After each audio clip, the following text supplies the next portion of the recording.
I think one question we have to ask ourselves is, why are we now so obsessed with communication? I can tell you, like, phone calls and letters in the 90s didn't occupy that much of my time. You know, like a phone call. If I got a phone call from a friend, it might be nice. If I got a letter, quite nice maybe. But I didn't follow the postman around all day looking for a letter. But you see, I think what's happened is that we now, for reasons that are not accidental, we now equate technology with communications technology. And that kind of bullies us into this position whereby, you're opposed to iPhones and cyberspace. That means you must be an anti-technological nostalgic who wants to go back to living in, go back to like hand-woven craft or something like that. No, it's specifically about what Jodi Dean calls communicative capitalism. And we have to think of why is the case that communication has become unmoored from any other purpose apart from itself. You can say, like, that there was, cybernetics as a science was the study of, communication and control. That's defined by Norbert Wiener when he invented the term in the 40s. But now we have control by communication, I would argue. And I think some of the best theorists on this were writing in the 70s, actually. And I would say Jean Baudrillard, if you read back his texts about communication, the onset of communication, these texts are amazing. These texts now, read Baudrillard's text, The Ecstasy of Communication, which I think has maybe come out either late 70s or early 80s, a bloody long time ago. And this is basically a description of what it is to be on Twitter. Where if you read these texts, they're all about that constant, the inability to construct a coherent self anymore in the face of this constant input, instantaneity. A kind of schizo-subjectivity, as Baudrillard puts it, which has no halo of private protection anymore. This was what and when you go back to read these texts of Baudrillard, you think, what was he seeing in his own day with bloody French Minitel system, and in the 80s where you could barely make a phone call? It's almost like he time traveled into our period and was writing about that in lots of ways. Because what we're talking about then is a synergy between, and a really bad one, between the imperatives of the dominant form of capitalism now and certain communication technologies. A synergy between those two things. And that's why I'm saying I think Twitter is much more. Twitter is now the leading edge, not Facebook. I mean, because of this screaming low-level panic that is just a feature of being on Twitter. Yeah, and just to come back to the story with this multiply embedded story you were saying about, so I'd been, as I say, precarious, and what I was looking forward to then was, for the first time in years, I'd summer off where I didn't have to go around and do, lots of freelance writing in order to pay the rent for the summer. So I thought, great, these Elysian fields of time open up, where finally I'll be able to pursue my own writing projects. At last. That sadly didn't happen. Why? Because I basically collapsed. I was in the summer, I was unable to work. I fell into a kind of stupor, depression. And there's a kind of doubleness to that depression. One was, I can't work now, I'm so exhausted, I've got no thoughts in my brain. My brain is boiled dry. And secondly, I felt really bad about that because I thought that was the only time I was going to have available to actually get any writing done this year, because we'll be back to teaching in September, October time. And part of that was, and also I was on Twitter a lot at this point. In a way, it got to the stage with Twitter where the whole of my interaction with the world was mediated by Twitter, first of all. Now, this is really an odd situation for me, because years ago I took comments off my blog. I don't read comments ever, not only on my own stuff but on other people's work. I regard like comments as a form of graffiti, which I have to, which you're subject to when you read work online. I think there's serious problems with the whole comment culture, actually, which maybe we can come back to. But somehow I've been suckered into mediating everything through Twitter. And what is Twitter? Twitter is just a comments box for the world, and so I was in this state of not being able to work, feeling very depressed. My brain not capable of forming new thoughts at all, and I was on Twitter, and Twitter is full of and I follow a lot of left-wing people, as you might expect, left-wing people and sort of anarchists and all this, and following them, left-wingers are very depressing a lot of the time. Particularly like British ones, British people, really depressing. And it was this, what I found was this constant call to be outraged about things, this constant as soon as I get up in the morning and go to, of course the first thing you do is go, check my phone. Right, the first thing you do is, what messages have I got? Have we got any ads on Twitter? Have we got anything come through on Facebook? And actually there's a good new book that come out on Verso about sleep, by Jonathan Crary, called 24/7, where Crary argues that even sleep is the last frontier of capitalism. And that what they really want to do is eliminate. People are sleeping less now anyway, and increasingly people are getting up in the night to check their mobile devices. So even this picture will soon become genteel of the first thing you do is go to your mobile device.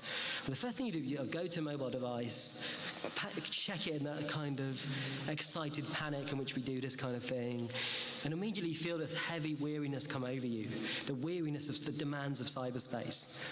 The demands of cyberspace, which are literally infinite, and which, you switch it on, you go on Twitter, right, read this, be outraged about that.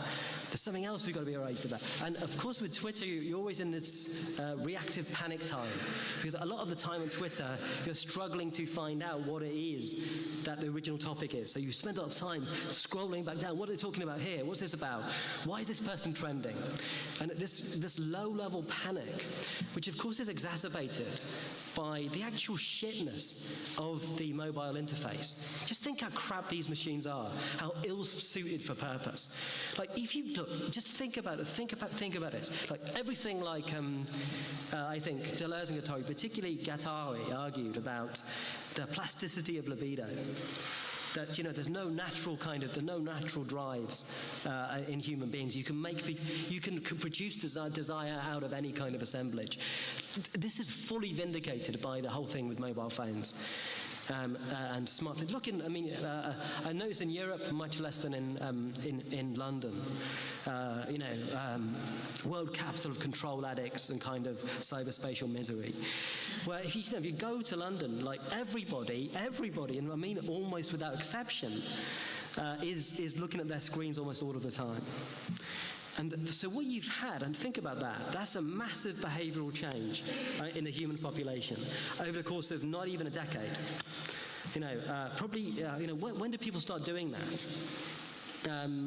Maybe 4 or 5 years ago, looking at tiny screens. And this is what everyone's doing. They're not reading books. They'll read a newspaper quickly, but quickly get rid of that. Respect the important business of looking at this really tiny screen.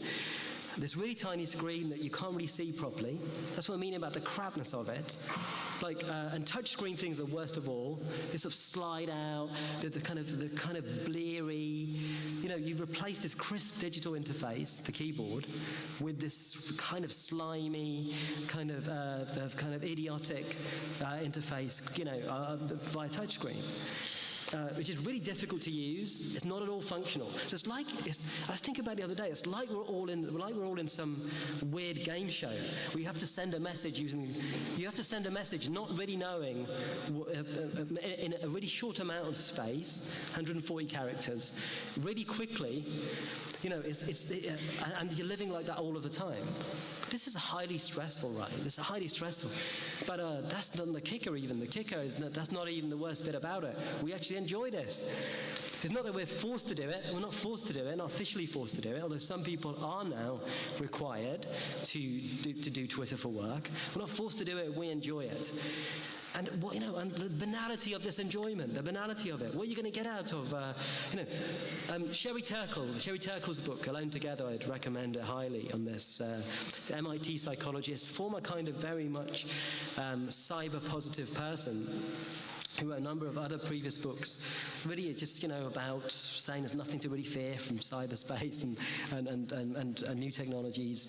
Her latest book, Alone Together, then, is really about, is partly, the first bit is about robots and the way that, particularly in places like Japan, they're now being used in care homes, etc., etc. That's interesting, but it's less interesting to me than the second part, which is about the use of technology, the use of these communication technologies, particularly by young people. Where she will report that it's routine for people to check texts even when they're driving.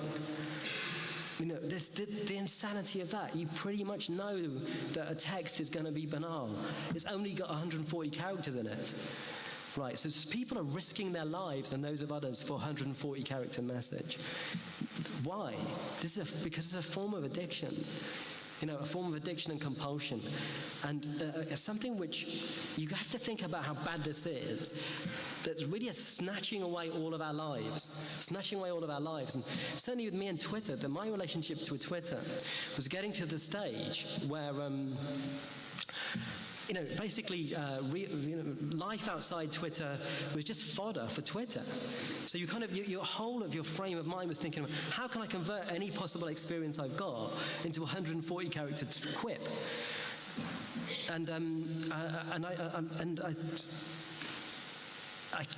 I then realized that this is just too much, or I didn't realize it. After a period of exhaustion, and compounded, as I say, by this insomniac kind of pressure of Twitter. After a period of exhaustion, I emerged from the kind of depression with ideas flowing again, and I thought, this can't live like this anymore. I can't live like I've got to actually contain. I'm not going to withdraw from these cyberspace, but I have to contain it. And so, what I think we may come to see this period of communication communication binging is precisely that, as a form of binging. It's just like speed, like amphetamine. In the 50s, doctors prescribed it for anything, particularly to women. You got a bit of anxiety, have some speed. Oh, you want to lose some weight, have some speed. It sort of worked, but then there was downsides of people getting up and cleaning the house at 3 a.m, and that kind of thing, And I think there's a really serious side to this kind of techno-amphetamine which we're on, and a constant panic kind of temporality that is imposed by this combination, as I said, of mandatory kind of entrepreneurialism arising from precarious working conditions, and social conditions, this sense that anything can be snatched away from us at any time, that things are just getting worse, and we've got to be grateful even for the small things that which we have got. Years ago people had security, but that's all gone now, and particularly for you, younger people mostly who are here today, this is the story you're told. Well, we had a bit of security and a nice life, but your life's going to be worse than ours. Sorry about that. This is the message, right? This is the message. And what you're going to have to do is compete with one another in order to, sorry about that, we just haven't got enough for all of you. Sorry, but you must compete with one another for the little bit that's going to be left in the future. And, it's just a horrible picture, really. So that's half an hour, not even one slide yet. Well done. It's all going to plan.